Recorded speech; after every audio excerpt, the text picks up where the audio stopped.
ang longkong na imported na siya. Hindi man ah. Kalingin nga lang ng longkong. Galing ko, hindi ka na iya katanong sa longkong. Sa liso lang siniya ho. Mabuhit ang lagi siya sa ato niya ang Sambuanga kung Bisaya ya. Pag gusto lang na sila ya. So ang longkong ya, kung di mo ya pag itanong na magbakal kayo sa iya sang markot ya or gakti, hindi kaya ka patanong.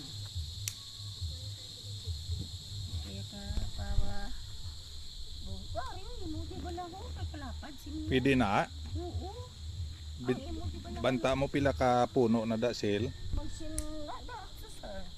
Magsina da ka puno la. Damo na eh. Lapad na baklan mo na. Ano kung man Ay, salamat gid sil sa imong advice ha. saluti mo da nga wala. Si Ma'am Celia niri nag-advise nga ang sa slope, may slope na da sa likod. Slope nga duta na da sa likod, pwede ko no mga shin ka puno nga mga lansones.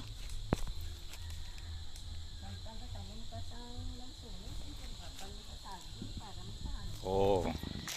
Samtang kuno nagapadako kasang lansones nga gintanong mo, intercrop ang mga saging. Hallelujah. Te kung wala gin sirhan kanay Mrs. Celia sang kaingod nila di wala di sila kalabay sa duta. Te kun di way kami tani nagsuglanon na nga ang iya ginikanan kag mga tiyo ko do gatino paray lang sa Central Murcia, Bacolod Murcia Milling Company. Kag siya taga tumandok kini di sila gali isang alangilan. Pisan kayo nga pagka persona.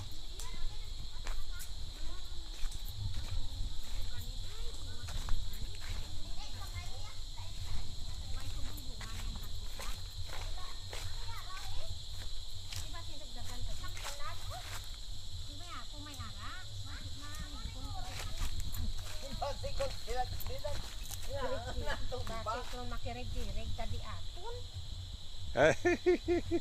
Tanoon mo ni Toto ayan sa YouTube ba balon mo si Manang mo kag si Mama aton tanood tato kay Lolo nga YouTube. Ini pakita ko ni sa YouTube to ha. Pibaloon ko lang si Lola mo si Mama mo. YouTube ta ni Toto